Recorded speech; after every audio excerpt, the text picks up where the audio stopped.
So if you're anything like me and if you do a lot of driving, you wake up the next morning or even get out of the car and feel like you're about 30 years older than you are, stiff and sore, so this video is for you.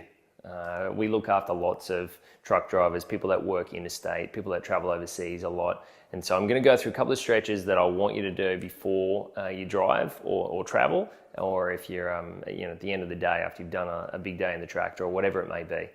There's two muscles, the hamstrings and also the hip flexors. These muscles are muscles that naturally when you sit, their insertion point and their attachment point basically shortens, which means the muscle shortens. Over time, the muscle gets shorter, you get really stiff, and that's what causes that discomfort as you get out of the car or the next morning. First one, the hamstring. I'm gonna go through this. When you're stretching the hamstrings, remember there's three of those muscles. So I'm gonna take you through a way to get all three. Bringing the leg up, you wanna have the toe pointing straight up, you wanna have the leg straight, you wanna have the back straight.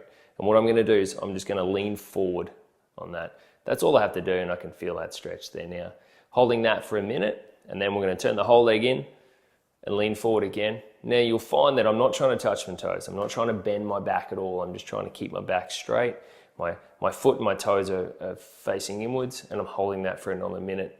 And then I'm gonna turn the foot all the way out and leaning forward. Same position again, back, legs straight, toes pointed on the outside, and hold that for a minute. Obviously doing that on both legs.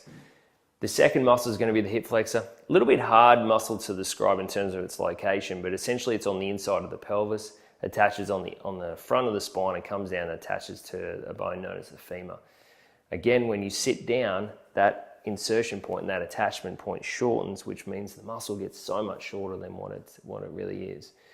A sure sign to know whether this muscle is tight is if you get out of the car and it almost takes a little while to stand up. You know, it's as if something's giving way and then you can walk. That's a big indication that your hip flexor is super tight. Several ways you can do to stretch this. I'll just move that one out of the way. I'm going to be, in this demonstration, stretching the right hip flexor. So my back leg is straight, my front leg is bent. I'm lunging forward with my pelvis, but my chest stays back. So that looks like this. Just stay steady. Coming back. Now to make it a little bit more accentuated, to feel a little bit more, I'm going to squeeze the right buttock and I'm going to feel that pull on the inside here. Hold that for a minute.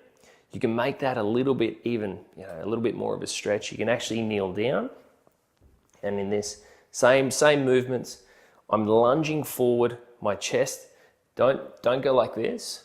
Keep the chest back, squeezing that right buttock, and you'll feel it even more through that area. Right?